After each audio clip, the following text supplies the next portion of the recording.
তো প্রিয় ছাত্রছাত্রী, আজকে আমরা আলোচনা করব বচনের বিরোধিতা চ্যাপ্টারের বড় প্রশ্ন নিয়ে। তো তোমরা জানো যে এই চ্যাপ্টার থেকে কোনো বছরেই বড় প্রশ্ন থাকে না, সাধারণত ছোট প্রশ্ন থাকে। কিন্তু করোনা অতিমারির কারণে তোমাদের সিলেবাস যে বাদ দেওয়া হয়েছে, যে চারটি চ্যাপ্টার, সেই চারটি চ্যাপ্টার বাদ দেওয়া হয়েছে, ফলে এই চ্যাপ্টারটি থেকে এবার বড় প্রশ্ন থাকবে।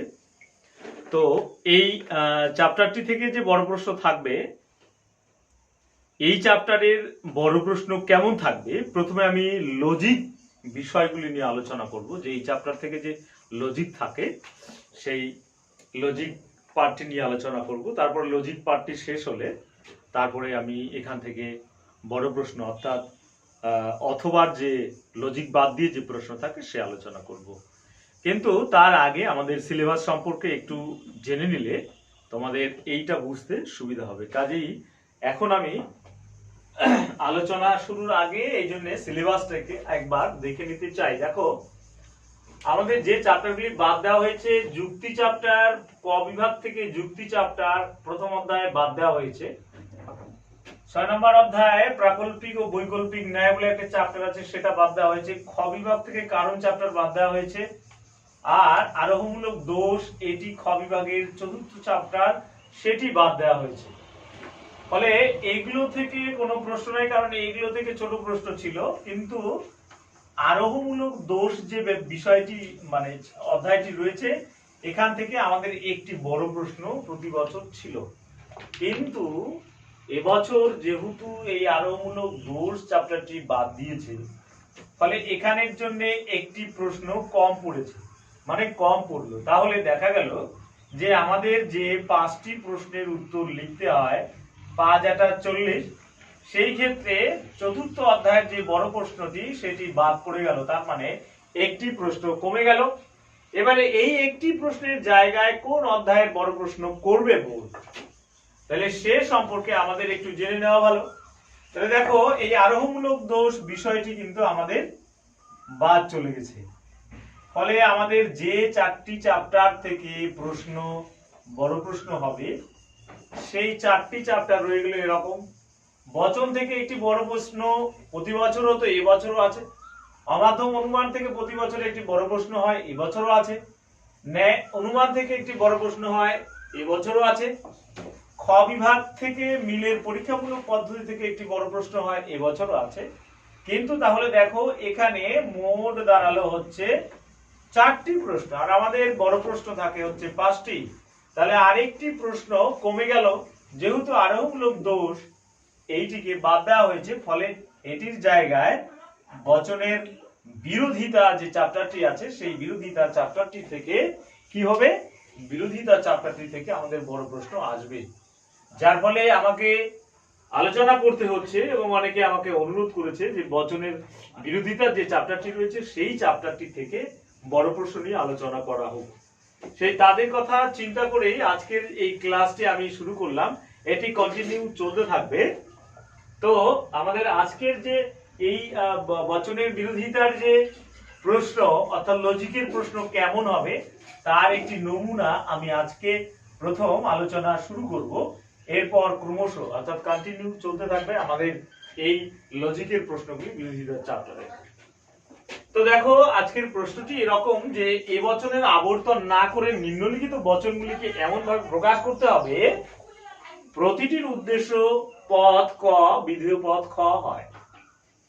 প্রশ্নটি আরেকবার ভালো করে আমি বোঝাতে চাই, কারণ প্রশ্নটি না বুঝলে আমরা এটার অ্যান্সার করতে পারবো না। ফলে আমাকে প্রশ্নটি ভালো করে দেখতে হবে। দেখো, এ বচনের আবর্তন না করে, যদি এ বচন পাওয়া যায় কোথাও, তাহলে সেটাকে আবর্তন করা চলবে না। তাহলে এ বচনের আবর্তন না করে নিম্নলিখিত বচনগুলি অর্থাৎ এই বচনগুলি নিম্নলিখিত বচনগুলিকে এমন ভাবে প্রকাশ করো বা প্রকাশ করতে হবে যেন প্রতিটির উদ্দেশ্য পদ কি হবে, প্রতিটির উদ্দেশ্য পদ খ আর বিধেয় পদ খ হয়, এমন ভাবে প্রকাশ করতে হবে।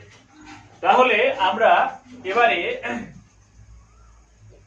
এই প্রশ্নটির অ্যান্সার শুরু করব। দেখো, এখানে আমাদের প্রশ্নে এ নম্বর যে বচনটি দিয়েছে, বলছে সকল খ হয় অপ, বলছে সকল খ হয় অক। এখন সকল খ হয় অক, এটিকে আমরা কি করব, এটিকে আমরা প্রথমে বচনে নিয়ে আসবো। দেখো বচন করতে গেলে সকল আর হয় আছে, তাহলে নিঃসন্দেহে এটা কি হবে, এটা এ বচন। আমি তাই এখানে এ বচন লিখে দিলাম আর বচন করলাম না। তাহলে এ বচন করলে আমাকে সকল আর হয় লিখতে হচ্ছে, তাহলে বচনটি দাঁড়ালো এটা। এখন দেখো এটা যেহেতু বচন দাঁড়িয়ে গেল, এটা তাহলে এ বচন। এ বচন বুঝলাম আমরা কি করে, সকল আর হয় লিখি। এখন এইটাকে আমরা কি করব, এইটাকে আমরা কি বলছে যে এ বচনের আবর্তন না করে, তার মানে এটা এ বচন, তাহলে এ বচনের আবর্তন করা যাবে না, তার মানে বিবর্তন করার চেষ্টা করি। তাহলে এ বচনের বিবর্তন করলে আমরা কি পাবো, ই পাবো। তাহলে ই পেলে আমরা লিখবো হচ্ছে কোন বিবর্তনের ক্ষেত্রে উদ্দেশ্যপদ যা আছে তাই থাকে, গুণটার পরিবর্তিত হয়, হয়টা নয় হয়ে যায়, এবং বিধেয় পদের বিরুদ্ধ পদ অর্থাৎ অক আছে, এবারে শুধু হয়ে যাবে ক। বোঝা গেল? তার মানে এটাকে আমরা বিবর্তন করলাম, এখানে লিখে দেই বিবর্তিত রূপ।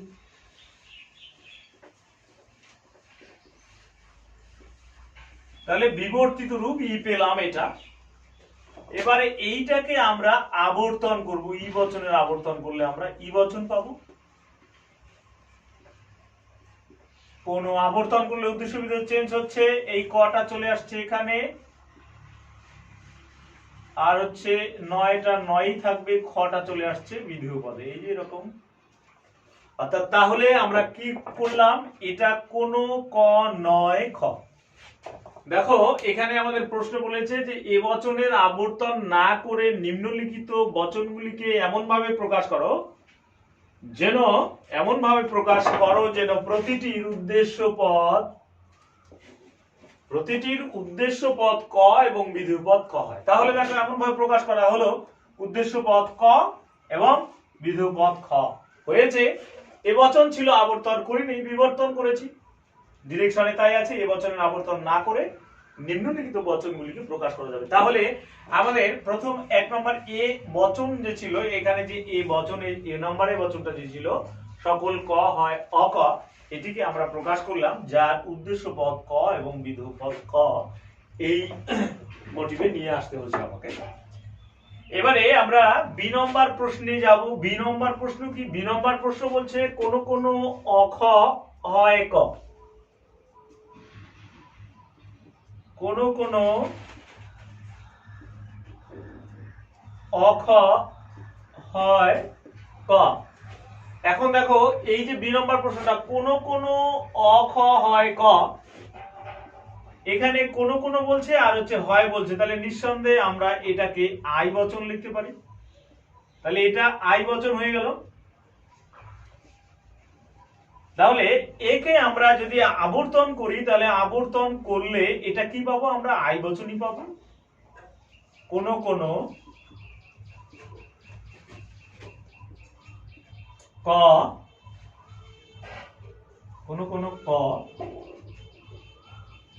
হয় অখ। তাহলে কোন ক হয় অখ, এটাকে আমরা আবর্তন করলাম। এবারে এখানে লিখি আমরা আবর্তিত রূপ।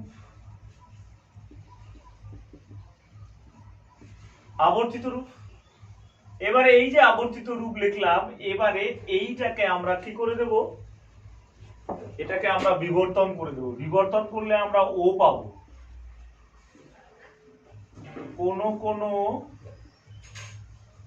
ক নয় খ, কারণ বিবর্তন না করলে আমরা এই অটাকে বাদ দিতে পারছি না। আই বচনের বিবর্তন ও বচন, বিবর্তনের ক্ষেত্রে উদ্দেশ্য পদ যা আছে তাই থাকে, হয়টা নয় হয়ে যায়, বিরুদ্ধ পদ চলে আসে, তাহলে অক্ষয়ের বিরুদ্ধ পদ খ। তাই এখানে আমরা লিখে দেব বিবর্তিত রূপ।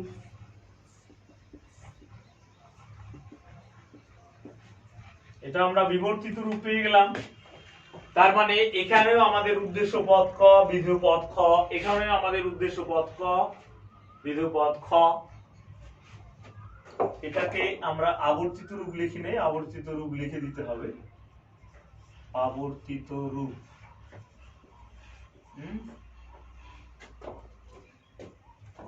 তাহলে দেখো এখানে আমরা কি পেয়ে গেলাম, কোন কোন ক নয় খ, আমাদের উদ্দেশ্য পদ ক বিধেয় পদ খ, উদ্দেশ্য পদ ক বিধেয় পদ খ চলে আসছে, ফলে এ নাম্বার সলভ হয়ে গেছে। এবারে বি নাম্বারও কিন্তু সলভ হয়ে গেল।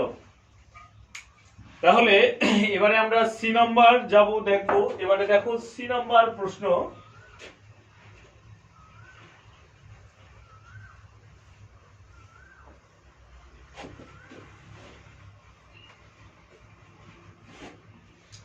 এবারে সি নম্বরে কি ছিল, সি নম্বরে ছিল হচ্ছে কোন কোন অ খ নয় অ ক,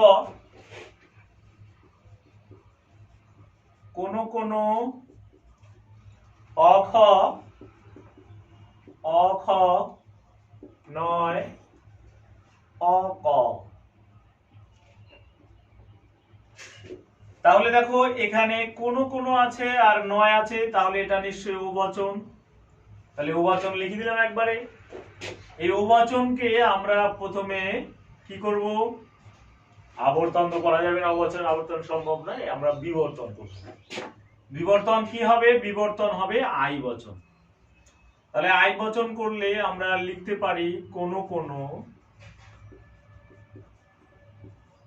বিবর্তন করলে উদ্দেশ্য পদ যা আছে তাই থাকে, অ খ নয়টা হয়, এটার বিরুদ্ধ পদ শুধু ক পেয়ে গেলাম, অ ক আছে এর বিরুদ্ধ পদ ক, তাহলে বিবর্তিত রূপ লিখতে হবে, বিবর্তিত রূপ। এবারে এইটাকে আমরা করে দিই আবর্তন করে দিই, এটাকে আই বচনের আবর্তন, আই বচন কোন কোন ক হয় অ খ। তাহলে এটাকে কি করলাম, আমরা আবর্তন করে দিলাম, তাই আবর্তিত রূপ লিখি, আবর্তিত রূপ। এবারে এইটাকে আমরা আবার বিবর্তন করব,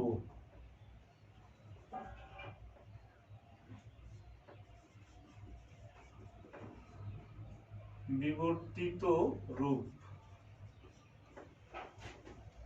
বিবর্তিত আই বচনের বিবর্তন ও বচন, কোন কোন ক নয় খ। কারণ এখানে অটাকে আমাদের বিবর্তন করে আউট করতে হবে, নাহলে বিবর্তন না করলে আমরা অটাকে আউট করতে পারছি না। আর আমাদের প্রশ্ন বলেছে এমন ভাবে প্রকাশ করতে হবে ক আর খ, উদ্দেশ্য পদ যেন ক এবং খ থাকে। তাহলে উদ্দেশ্য পদ ক এবং খ হয়েছে, তাহলে আমাদের সি নাম্বার প্রশ্নটাও সলভ হয়ে গেল। প্রথমে আমাদের কি করতে হচ্ছে, বিবর্তিত করতে হচ্ছে, বিবর্তিত করলাম, তারপরে আমরা আবর্তন করলাম, তারপরে এটাকে বিবর্তন করে আমরা ক এবং খ উদ্দেশ্য বিধেয় পদ নিয়ে আসলাম। এবারে আমাদের লাস্ট প্রশ্ন হচ্ছে ডি নাম্বার। এখানে বলছে কোন ক নয় খ, না কোন খ নয় ক, কোন খ নয় ক। এটাকে দেখো কোন আর নয় আছে, তাহলে নিঃসন্দেহে আমরা এটা ই বচন, ই বচন হতে পারে। এবারে দেখো ই বচনের আবর্তন করলে আমরা কি পাই, আবর্তিত রূপ লিখি, এ বচন সকল ক হয় খ, সকল ক হয় খ। তাহলে দেখো এখানেও আমাদের উদ্দেশ্য পদ ক, এখানে আমাদের বিধেয় পদ খ। তাহলে এখানে একবার আবর্তিত করলেই আমাদের প্রশ্নের সলভ হয়ে যাচ্ছে, উদ্দেশ্য পদ ক আর বিধেয় পদ হচ্ছে খ। এই তো আমরা পেয়ে গেলাম যে এখানে আমাদের যে প্রশ্ন ছিল এ বচনের আবর্তন না করে নিম্নলিখিত বচনগুলিকে এমন ভাবে প্রকাশ করো যেন প্রতিটির উদ্দেশ্য পদ ক এবং খ হয়ে যায়। তাহলে এটা একটি লজিকের প্রশ্ন বচনের বিরোধিতা চ্যাপ্টার থেকে। তো এই রকম তোমরা প্র্যাকটিস করবে, এবং যদি তোমরা এরকম কোনো সমস্যায় পড়ো অবশ্যই তোমরা আমাকে সমস্যা পাঠাবে, আমি সমাধান করার চেষ্টা করব। আমরা পরবর্তী দিনে এই চ্যাপ্টার থেকে আরো কি ধরনের লজিক আমরা পেতে পারি আমি ক্রমশ সেই আলোচনা রাখবো। তো আজকে এই পর্যন্তই।